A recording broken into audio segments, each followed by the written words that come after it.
इस्लामकोट में मेघवाड़ बिरादरी के कब्रिस्तान ते थियल कब्ज़े खिलाफ़ मेघवाड़ बिरादरी के माण्हुनि ऐं शहर के सियासी समाजी अॻवाननि पारां कब्ज़ा माफ़िया खिलाफ़ प्रेस क्लब आॾो एहतजाजी मुज़ाहिरो कयो वियो। उन मौक़े ते कृपाल दास मेघवाड़, सरदार एस केसवाणी ऐं ॿियनि सिंध टीवी न्यूज़ सां ॻाल्हाईंदे चयो त असां मुख़्तलिफ़ एहतजाज रिकॉर्ड कराया आहिनि। असांजे जेके चूंडियल नुमाइंदा आहिनि प्लस में जेका इंतिज़ामिया आहे उन्हनि खे पुरज़ोर असां अपील कई आहे। इन खां अॻु में हाणे बि इन प्लेटफॉर्म ते असां अपील कयूं था त ख़ुदारा महिरबानी करे असांजी सपोर्ट कयो ऐं असांजे जेके क़ब्रिस्तान ते उन ते जेके कब्ज़ा थियनि पिया उन्हनि कब्ज़नि खे ख़तमु करायो। हींअर अची ताज़ो शाह आहिनि, वरनारीअ जा आहिनि, तारियाणे जा आहिनि, नाला शायदि असांखे ॿ टे अचनि था, उन्हनि कब्ज़ो कयो आहे। उन खां पोइ फ़ैसिलो रखियलु हो फ़क़ीर साहिबु ऐं डॉक्टर खटूमल साहिब वटि, उहो फ़ैसिले जे विच में ई कल्ह वरी उन्हनि अची कब्ज़ो कयो आहे।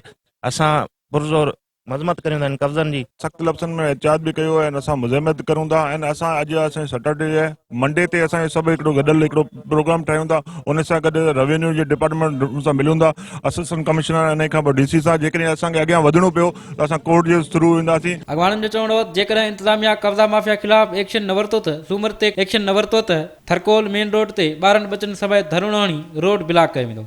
कैमरामैन प्रकाश कुमार सां गॾु सुधीर राठौड़, सिंध टीवी न्यूज़, इस्लामकोट।